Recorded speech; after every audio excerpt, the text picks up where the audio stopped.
We're live, Brittany. We're live. We're live. I'm sorry. You're okay. You're okay. Button. Brittany and I've been talking off air for a long time about senior placement and just all the different things that we can do differently and what we should do differently. And should we keep some of the stuff the same? And we've just been having one great, meaningful conversation. So if you're thinking about senior placement in and of itself, just think critically about this particular business or any endeavor, Brittany, I think that you're thinking about doing. You need to have a critical mind in terms of not like critical, is it going to work or not? I think it's a limited mindset, but I think going into something, if you're already saying, hey, I've made my mind, my decision up in terms of doing something, it's going to work. But let me look at it critically. Okay, this is what Brittany says about it. This is what Matt says about it. This is what Senior Home Business says about it, or a completely different business, what they say about it. Here's the playbook. And that's the way I kind of view it, Brittany. And guys are just popping on. You don't know what in the world we've been talking about. So we will get to the senior placement industry is broken, how you're going to fix it, all that stuff. But it's so funny because a playbook is just a playbook. And businesses have used the same playbook for so long that they've gone out of business. Whatever industry and business that is, happens in sports all the time. They add certain things to it based on their personnel, based on adjustments and all that kind of stuff. So I'm just a big believer, Brittany, of making adjustments and seeing where we are today. Where is this industry in 5 years? Where is it in 10 years? And making adjustments along the way. So that's what we do. We coach. So if you want to know more about what we do, you can join the Senior Placement Institute, right? Brittany teaches some modules. I teach some. We teach some together. And you can drop a link down below. I think there's one down there. My monitors just clicked. I was hoping that wasn't PG&E. Good, it's not. Everything else is going. So my power was supposed to go off today. I didn't know I was going to be in the office. Brittany, you know that. I was going to be in my car because PG&E is doing some kind of reset of our community to make things better. And here's a cool story about California and PG&E, Brittany. And this is totally off the subject, right? But they were going to do this kind of thing. And they actually texted us and said, hey, power will be shut off momentarily. 15 minutes later, they text, hey, maintenance is done. Power never went off. I don't think they actually did it. I think it's documentation they can put in their files to say they actually did something that they actually didn't do. That sounds more like California to me. So if you live in California, you know what I'm talking about. If you don't, you're probably thinking of some kind of rant, whatever going on. But yeah, so let's get to it. The senior placement industry is broken. Here's how we're fixing it. Now, do we really mean it's broken? No, that is kind of a little bit of a clickbait. Hey, subscribe to the channel, all that stuff, right? But it meaning that it's, I think I said this before, Brittany. I don't know if I said it to students or I said it on this channel years ago, but there was a book I read. Actually, I read 2 books by the guy. He coaches St. John's now, Rick Pitino. And he used to coach an NBA, a couple teams. He used to coach at Kentucky, Louisville, but now he's at St. John's. And I know there's some moral things. So guys, don't hit me up on that. I mean, I know he went through something, but anyway, just talking about him as a coach. I read both his books, great mind. And this guy's talked about, and we talking about the industry's broken. He would say, he looks at something, and if it's not broke, people say, do what? Don't try to fix it. Don't fix it, right? If it's not broke, don't fix it. His mentality was, if it's not broke, break it and break it again and make it better. And that's what our mentality is. And that's something Brittany and I were talking about off air in terms even being an entrepreneur in any business, I believe, especially in the senior placement industry. You need to be one that is looking at something with a critical eye and breaking it and breaking it. If you get caught up in the mold of this is the way I've always done it and this is the way I'm always going to do it, you're probably not going to like the outcome. I don't know, Brittany. Do you agree with that? I know you and I went back and forth on it a little bit, but tell me your side and what you feel about that. No, I think so. No, I mean, it's not, you don't, like you said, you don't want to get left behind. I'm fully on board with that. Obviously you can tweak things to how you want. It's not like a set in stone way of doing things. So trial and error is good and finding out what works. And as you're growing and changing and as the industry or any industry is changing, you have to do that. So I'm all for it. I know we went back and forth, but we were just giving our 2 cents on each things. But yeah, I mean, like you said, there's ways to, I think if it's not broke, don't fix it. Meaning like he said, break it again. Yeah. To be innovative and change things and be above the curve. You don't want to be behind the curve. So Right. we were talking about all the things, AI and all that good stuff off camera. And yeah, it's going to change how we do things in senior placement and just how we live our everyday life. Yeah, we talked a little bit about AI too. We did off camera, and we will talk a little bit about it today. AI does, in essence, concern me some. And I've grown to adapt over, Brittney, probably the last 12 months. It really hasn't. I really couldn't tell you what artificial intelligence was. I know 7-8 years ago. I didn't know what first somebody said that about AI. I'm like, what the heck is AI? I think I had to go Google it. What is AI? Oh, artificial intelligence. What's that? I mean, really? Robots are not going to take over. Robots are not going to do whatever. And, and I kind of dismissed it. And I still don't think, I agree with you, Brittney. I still don't think robots are going to take over. But what concerns me is like these cars that have no drivers, trucks that have no drivers, and the thing just on automation, it's just automated and it goes. I don't know. Would you ever get in a car with no driver? We almost did in Vegas. They have them in Vegas now. Yeah. Neat. Yeah. I have a girl in school. They were driving them to, I guess, learn the streets. So yeah, there was a few people in them, but it was interesting. I don't know if I can do that. See, I love AI. I love AI components and certain things that I do. But when it's, and you and I were talking about control and not having control and kind of links back and forth, I got a friend back in school, her name's Victoria. She posted not long ago, probably in the last month or so on Facebook, and she was sitting in the back seat and she took a little video and it was no driver. I don't think I'm ready for that yet. I think I would freak out. I mean, I would be like, okay, I need to have a brake pedal back in my back seat. I need to have a steering wheel. I mean, some kind of control just in case your system goes down, you AI fall asleep in some way. My concern with that, I know, again, it's way off the subject, but what those maps change? Like I know like on Google and things, the maps change and you might be on a course to go somewhere and you end up in a dead end, right? It doesn't happen that often, but I mean, construction or whatever. How often are those things getting updated? I hope it's every 5 seconds. 1 second. Yeah, something quick because car accident, have to detour, all those things. What about a DUI stop? What about, I don't know. I assume they got all that down. Anyway, I know. Let's get down to senior placement, but that just concerns me. So we will get to talk about AI, but it's not perfect. We're not perfect. We just kind of roll with it. But why the old way is dead. Now, this is a little bit not true. I mean, it's not necessarily the old way's dead. I kind of think it is only because of my experience, Brittney. This is really coming out of my own experience. When I started my agency in 2018, I did it the very traditional way. 2019, I started doing it more online, even before COVID, because I started seeing seniors that needed information. At least I thought they did. I felt really bad when I was in a skilled nursing facility and a senior was getting ready to be moved and they didn't have a clue where they were going. They didn't know where they're going to lay their head at night. They didn't know what the food was going to taste like. They didn't know the people that were going to be there. It was all trust in the social worker, which I'm sure she did a fantastic job, and trust this guy, Matt, that you just met 5 seconds ago that's got this great place for you. And this poor senior is like, okay, I guess I got to trust this guy. So I started doing virtual tours on my phone, on my cell phone.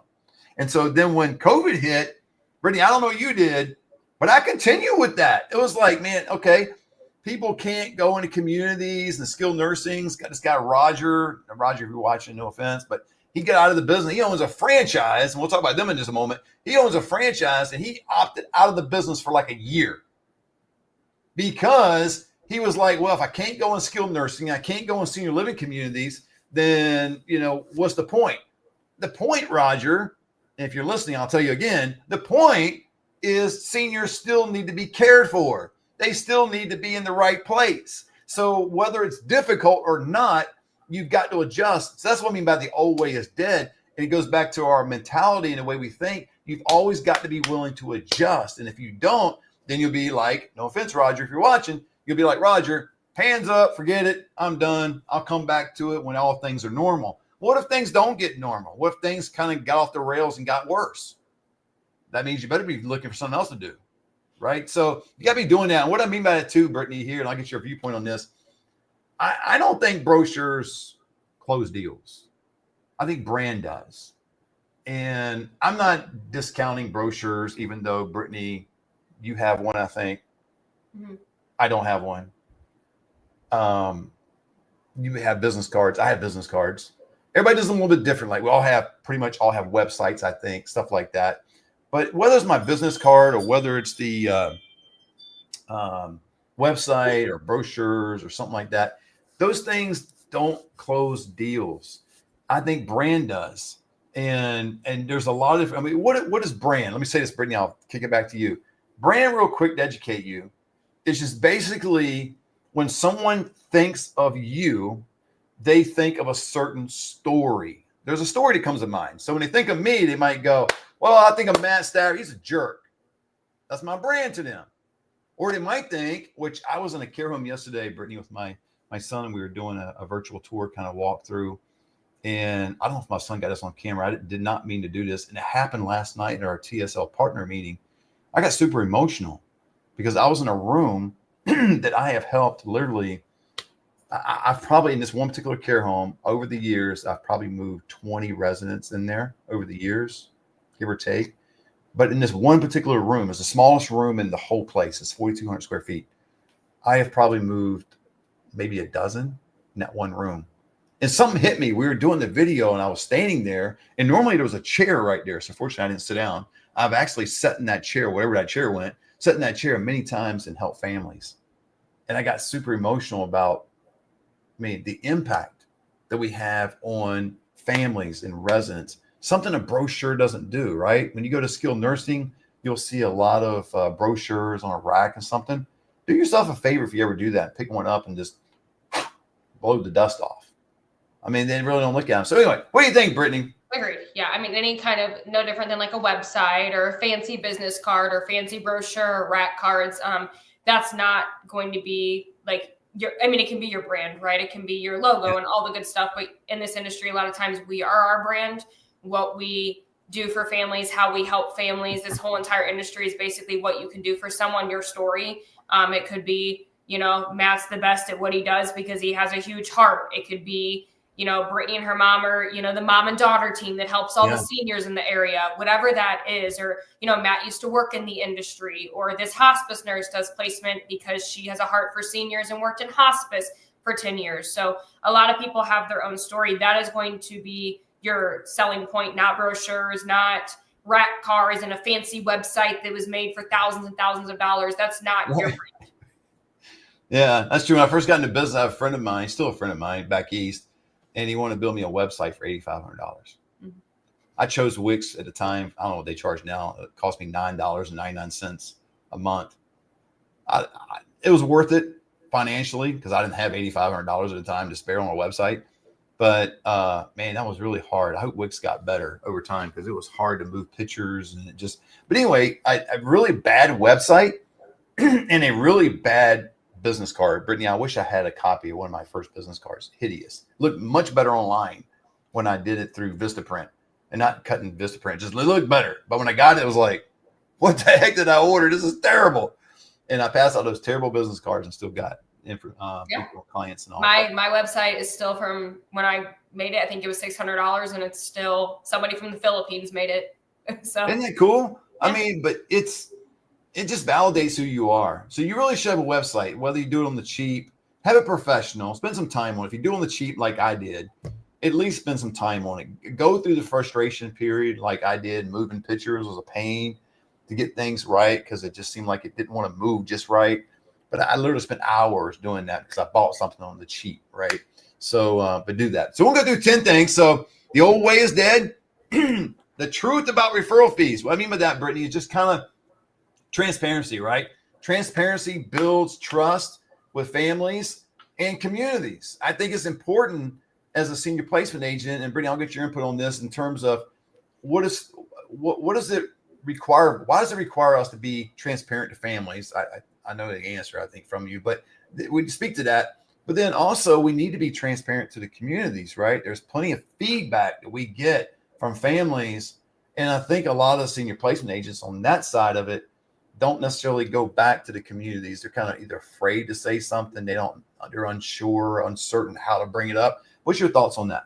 Yeah, I mean, I think the whole process being like, we always talk about being an advocate for seniors, to your point, like being nervous about talking to communities, or maybe people are nervous to be fully transparent with families on certain things or even how they're paid. I know we're talking about referral fees. So I know some communities or some placement agents might not want to tell families how they get paid or are upfront with it and all these things. But I think it's really important that the people that you're representing do know everything about everything. There's no reason for you to hide anything. I have found in my experience, the more transparent you are, the more trust you're going to build with that family, with that community, with whoever you're working with in this whole process. So I think this is huge, probably a very important thing you need to do as an agent, and especially when it comes to referral fees and how we're paid. We were just talking off camera. Even some states are requiring us to be even more transparent in the form of documents even. So, and that's probably to come with most states. Absolutely. And don't dodge that, you guys, whether the state requires you to do it or not. Don't dodge it.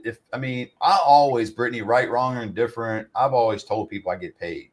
I'm that type of individual. We talked about me, the irony of me being a middleman, don't want to use a middleman, but also me, I don't care how much you get paid, but if you're providing a free service for me, and I'm either thinking, okay, you're independently wealthy, you're a nonprofit, or obviously there's some other way you're getting paid. So just be transparent, right? I just tell people I get paid. It's just no big deal. I just kind of bring it up at the beginning. If you're just starting a business and you want to throw this out there, I tell families, hey, it is a free service for you. No obligation, none whatsoever. Don't worry about it. I'm getting paid on the back end from the community. I just tell them how I'm getting paid. They very seldom ever, I can't remember the last time, it's been so long, that they've ever asked me how much I get paid. And if they do, I tell them that too. I don't try to hide anything. And I know the average person out there, they're not being mischievous and trying to be deceitful, but they just don't want to reveal everything, because if they do, they're afraid they might lose the deal. See, if you're at that point, you're afraid you're going to lose the deal, you've lost already. You just got to know, hey, you're attracting the ones that need to be with you, and through relationship. That's like we talked off camera about certain states that have to get disclosure sheets signed, things like that. If that's going to negate your ability to work with somebody, it's going to, cancel the deal, you really didn't have a relationship with them anyway, right? Or it wasn't your deal. So anyway, okay, let's go to number 3. Talk about franchises. We're going through a lot of different things. Senior placement, why it's broken. So hitting a lot of different things. Gonna be 10. This one is what they don't tell you about franchises. I think you're not buying freedom, you're buying a ceiling. Now, let me say this, Brittney. I don't hate franchises. I know some of the franchises don't like me. Matter of fact, they've said that one way or another, because of what we provide in the Senior Placement Institute and the coaching and the course from A to Z, how to do this business, and for a fraction of the cost. You're not spending with us $75,000, $85,000 up front, and you're not spending $800,000 to $3,000 per month over a 10-year period of time, which is just over $250,000. I don't think that's a bad deal for anyone. You might say, wait a minute, $250,000 over 10 years, you're going to make a lot of money in this industry. But what I don't like about it is the limitation that's put upon somebody having 4, 5, 6 zip codes, whatever it may be. You can always buy more zip codes if they're available, but I think you're buying a ceiling. What's your thoughts on that, Brittney? They will probably hate me for saying this, but you're almost buying yourself a job, I think, to an extent too. It's just a different setup, I guess is a good way of putting it. I don't see it as, yes, you're an entrepreneur for sure, owning a franchise, just a different type of entrepreneur. Mm-hmm. You're kind of buying a brand, and that can be very beneficial for some, where you don't have to create your own brand. But I think in this industry specifically, franchises, like we just talked about branding, buying a brand is not going to buy you business. So I just think that in this industry, the franchise does not make the most sense. And to your point, we don't hate them. We don't dislike them. We just do things a little bit differently. I just don't think it's an industry where the franchise is a huge value. I agree. Totally agree. Number 4, the new breed of placement agent. Now, this is what I mean by this. I think the new breed needs to know how to leverage tech, AI, content. Now, we may disagree, not you and me, Brittney, but just other people in general in the audience may disagree on the tech side, may disagree on the AI side, may disagree on the content side. Here's what I would say to you if you disagree with me on this and saying it's not all 3. Pick one at least. Some of you guys have a problem with AI. You still have a problem with content. And you got a problem with content. I don't understand. I just said this last night in the TSL partner meeting too. It was like, dude, social media is free. So you got a problem with free. You rather go spend $8,500 on a website instead of maybe spending some of that money. Maybe if you bought some ads, great. But you rather do $8,500 on a website than spending free quality time developing content. I think the reason people don't use content is they don't know how.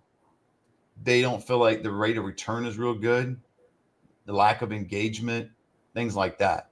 But I'm here to tell you, if you would just methodically go through your life every day and post something. I'm not talking about just posting like, sometimes I'll post my dogs, my wife, my, kids and on vacation. And those things are just a regular post. I'm talking about actually business opportunity post, connecting with others. I mean, literally using some strategy that you can connect with others that are in the industry or people that you want to connect with that would help your business. You're going to need to do that. If you don't, you're going to be left behind. And Brittney, what's your thoughts on one of those three or all three? No, great. Yeah, you have to be able to leverage all these and learn them. It's part of it. Like we say, social media is free. It's a very good place to show your brand, to show who you are, regardless if 1 or 50 are interacting with it. It shows that you're valid, shows that you're real, shows that you're doing things. I'm sure we all use social media, Google, all these things. And if we see people aren't doing stuff, we might think they're no longer in business. Oh, they don't. Exactly. That's what I think. I think they're just not doing much anymore. I don't know if this is going to come up on the screen, but I also saw that you mentioned that entrepreneur first, and instead of like with the new breed of them. Are you going to go on that topic? Sorry, I didn't know if that was going to be next, but I just wanted to say one thing about that. I highly agree with being entrepreneur mindset first, because you can teach all the stuff that we teach in senior placement agency. Senior placement student, if you are able to retain some information and learn and are willing to learn, we can teach all that. Being an entrepreneur and having to be able to leverage tech, AI, content, to be open to all these things is a different thing that not that you can't teach, but you have to have that in you. Absolutely. Absolutely. Let's hit the social media real quick. I think it's a non-negotiable. I've had some platinum students one-on-one. I've had people in group, people I just talked to in general. I've had people that I know in the industry, whatever, they would disagree with me. They would say it is negotiable. I think if you're negotiating social media, you're negotiating with yourself about the viability of your business. I just think so. So here's what social media does. It's visibility equals credibility. And what you just said, Brittney, if you're not posting, if you're not doing anything in social media, one thought, and that's my thought, is too, you're not doing the business anymore. Like if I go on your page and you posted 2 months ago and nothing has happened since, what'd you do for 2 months? Oh man, I was too busy making phone calls. I was too busy knocking on doors. I was too busy passing out brochures. I was too busy on tours. Then you need to reorganize your business life. Because if you're doing all that and you're not on social media, see what it is, I see all the time, Brittney, when I'm out, and I don't do the out thing that often. Again, a lot of what I do is online now. It's TSL, but it's when I'm at a sniff, many different times, I'm coming out of the office, the marketing director or social worker, and somebody's already waiting right behind me to get in there. A rep from somewhere else, right? It could be a hospice rep, be somewhere, right? And I know a lot of them, so sometimes come out, we get chatting, whatever. But they're there, so you can depend on like one connection, which I think the social workers is a great connection, or you can be on social media and reach hundreds, or you might think, well, I'm not going to reach that many, 50. I know people that go and try to do a little bit of a meeting with 5 people, and they're super excited about it, which they should be. That's 5 people. But what if you had that same kind of content that you can get in front of 50 people, 500 people, 3,000 people? What do you think the rate of return of that's going to be? It's just, it blows you away. but people don't do it. So in profitability, what's your thoughts on that, Brittany? Agreed. Yeah. I mean, you can reach a lot of people. I really think the credibility is huge. What do we do when somebody even recommends something to us? What do we do? Get on the computer, start typing in names. Someone says, go to this restaurant. A lot of people will type in the name. Yeah. So just being able to have stuff pop up about you and that you're doing things is huge. I mean, you might have people recommending you that you don't even know, and those families are searching you. That's the first thing a lot of people do nowadays. We get online and we search whatever company. So I really think it's just really good to show that you're doing business, that you're visible, that you know what you're talking about. If you have good content, that also just shows that they can trust you. Absolutely. Well, hope you don't mind me doing number 6. But you see the title number 6?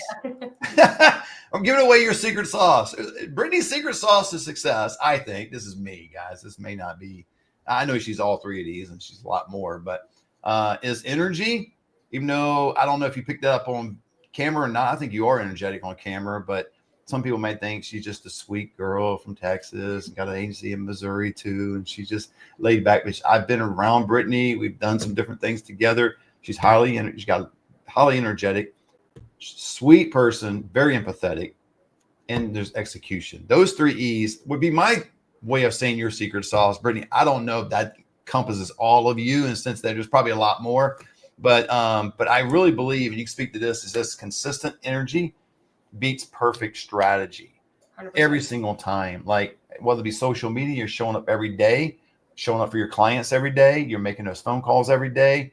And there's other people out there that are just can't wait, like social media, just can't wait to capture the perfect funnel. I just can't wait to capture the perfect video and the perfect thumbnail and the perfect description and the perfect link. And then they go with their clients. Oh, when I get the perfect client, then I'll begin to talk to them. Right. And then you just got to have consistent energy, right? I don't know. What do you think, Brittany? Agreed. You're never going to get perfection, probably, no matter what you do. So yeah, a lot of people sit back and wait, and they wait for it to be the perfect situation, perfect post. Like you said, showing up every day is going to teach you way more than waiting for perfection. So you will get better, but you have to be consistent to get better. So you will become the closest thing to perfect that you will ever be if you are consistent. You're not going to know everything. So just showing up every single day and trying something is going to get you a lot further than waiting. Absolutely. Action is the best way to learn anything. Now you might fall flat on your face, but it's all perspective. It's like I fall flat on my face. Many people say you're a failure. I don't say it. I say I've learned something. I learned not to do it that way again and get better. You make adjustments. I don't know anybody that really, like former athlete, just in high school. So I'm not trying to say I went to college and played in the, professional ranks or anything, but even in that, it's like there was practice. We had to learn a playbook, but then we had to go out there and execute the playbook. And that's really where all the X's and O's and redefining their certain plays was going out in the field and doing it, right? If you're on the basketball court, same thing. Well, in business, same thing. You have a strategy. It's not going to be perfect. Start to implement. You can make adjustments along the way, but if you're waiting for that perfect strategy, the moment's going to escape you. And it's not going to be a perfect strategy anyway, because you didn't do anything to implement anything, right? So you need to do that. So number 7, TSL tech versus traditional model. The only thing I want to say on this, because we do a Thursday live on this, but TSL is more searchable, it's scalable, and smarter. It just is across the board. And my firm belief, and this is what Brittany and I were talking about off air, my firm belief is that this is where this business is heading. This is where this industry is going. A lot of industries across the board, right, wrong, or indifferent. It's just something that you need to consider. And if you're doing the business and you're going to continue to do it down the road, I'm just not sure, Brittany, and I think you may disagree. I don't know, but I'm not sure if the mom pop situation is actually going to be as effective, because here's my viewpoint on it. Like knowing like trends, right? You have to know and be able to see trends, whether you're doing stocks, crypto, sports, business, whatever. You just got to spot things and see what direction it's going.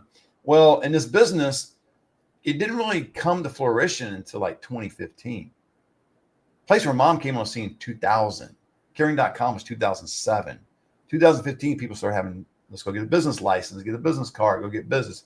And now we're 10 years later. I don't know if that's the way the business is going to continue to be going forward. COVID came up and that caused everybody to go online. And then a lot of people reverted back to 2015. I think we need to get on the 2025, get into the 2030, because the baby boomers are coming and all of them are going to turn 65 by 2030. I don't know if the boots on the ground, one-on-one concierge, which I totally agree with you guys. I totally agree. And that's why at TSL, we got one placement agent per territory. I totally agree with the concierge. Hold your hand through the process. If that's what the people want, I don't want that. I'm married. You don't need to hold my hand. You can just point me in the right direction. I'll go and do it. Right. But there's plenty of people that would appreciate the holding hand of the process. So that's one thing I want to say about that. But number 8, Brittney, the real reason most agents quit. There's a lot of reasons, but I just want to put up there, no leads. And they give up. I don't know how do people that are franchisees, how do they give up? Like they're in a 10-year commitment and then they get no leads for a month or two. Can they just give up? I mean, I guess they can sell the franchise, but who are they going to sell it to? With penalties, yeah. With penalties, and look at all the business I've done in 2 months. I ain't got one move in yet. Right? No leads. I think that's the number one reason why people quit. And the no leads, especially the no leads right out of the gate. I mean, what blows me away sometimes when I talk to people on the phone, if you call me and you ask me this, that's okay. But they go, how quickly can I get a lead? How quickly can I get a move in? I don't know. If you're going to start a burger joint down the street, how fast could you sell burgers? I don't know. I mean, I don't know you. I don't know your skill set. I don't know your discipline. I don't know your ability to talk to people and persuade. I don't know any of that stuff, right? So we can give you the formula to use, but I think the reason they quit is this no leads. It turns into no belief. And then it's like, well, screw it. This doesn't work. No results. And I think it really, when they think about it, especially people I've talked to, because we got a lot of students that are successful, but we got some over time, like anything, that they just didn't do anything with it. And I don't know what they think about when they think about me doing all the business I do, Brittney, you doing all the business you do, and other students. Then they really can't say it doesn't work, because it does work. But I think that no lead thing right out of the gate just hurts. And they don't know really how to overcome that. And they allow like one obstacle after another just to compound and build. And they start making excuses why they're not going to do the business. Instead of having a why, see, I'm going to do this business regardless. Now, I'm making a lot of money this month, but if I didn't make a dime this month, I'm still doing it. I proved that on the YouTube channel. Every week we're showing up. I wouldn't say every day on YouTube, but every day on social media, we're showing up, whether we're doing good or we're not doing good. Now, the bar is raised a little bit in my business where I think I'm not doing good. At the beginning, it was like, man, can I just get a move in? Let me guess. So I went out and got 3 the first month. Can I just do that? And then, but I just think the no lead thing right away is a shock for people. And it turns into unbelief in themselves or the business model. And then when you start thinking from a limited standpoint, have limited beliefs, you're going to get a negative result. I mean, I think it was Henry Ford. It's like the man who says he can and the man who says he can't are both right. You can. You think that you can. You think you can't, and you have a negative, unlimiting belief, then you can't. So let's go to number 9 real quick, Brittney. What families actually want? I think you do a much better job with this than I'll ever do. But I just think, and this is what I think they want clarity, not just options. I think they want specific direction. What I mean by the options is I don't think they want a list. I think you can get that from Google and get that from other different places. I don't think they want options. I mean, I understand options. I mean, everybody wants probably 2 or 3 options, something to compare.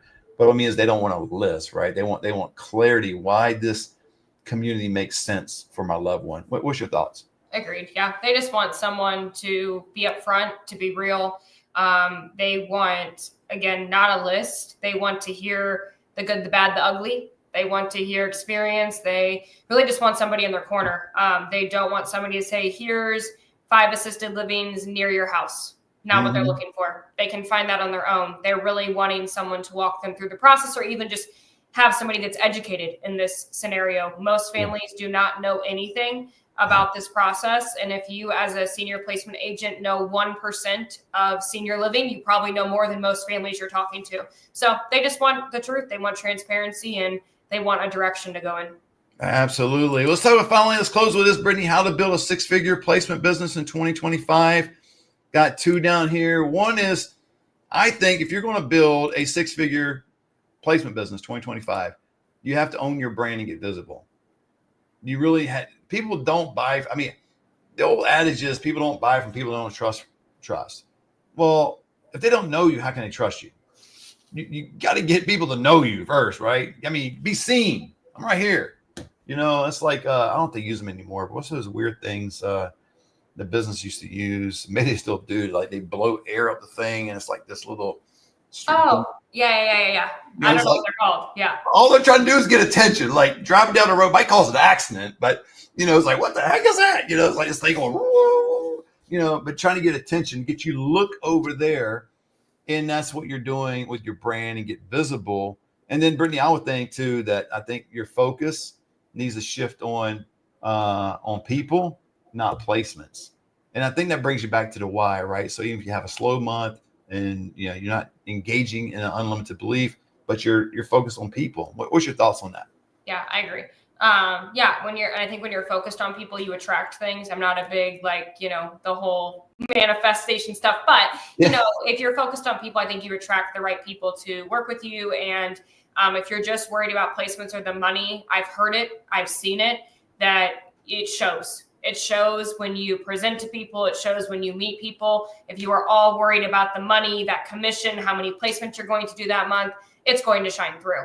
And that can be difficult. Like we talked about earlier, if you don't have leads, you probably know some part of you is focused on placements and focused on money and focused on your commission as naturally it would be. But focusing on the people, I think, attracts the right success for your business. I think it will really help you move forward. And like you said, even if you're having a bad month, you still show up and just focus on the people and the placements will come.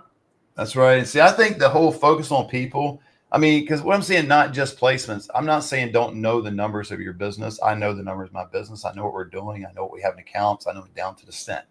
I know what we're doing, but my focus is not there, right? I pay attention. I know it, but my focus is on people. So if you do this, let's say the account is not where you want it to be. The number of placements that month are not where you want it to be.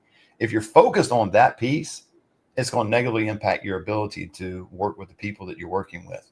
Whether you're on a physical tour, whether you're on the phone, whether you're online meeting with them, whatever it may be, you'll start to drift, daydream, think about, oh my gosh, did that invoice get paid yet? I really need that. I really need that. And you're not focused on the person you're talking with about their loved one, right? So that's what we meant by that. Just focus on people, not just placements. And we promise you, if you do that in that order, the placements will come. There's plenty of people, Brittney, that are moving every month in these individuals' territories, in their cities, and their states. You just got to know where to find them. You need to know lead generation. You need to know the process. You need to know strategies like negotiation, other different things that we'll teach you in the Senior Placement Institute. If that's you and you want to inquire more about it, just click the link down below. We'd love to talk to you. You can schedule a personal consultation call with me. Brittney, I think we got a webinar down there. We're going to do another one pretty soon and kick that all out. But right now there's one down there, and there's a 3-day recorded webinar or something like that, workshop down there too, or something like that. But anyway, we love and appreciate you guys. If you have any comments, you're watching the recorded version of this, just drop down. We'd love to hear from you. We'll respond as quickly as we can. Until next time, God bless.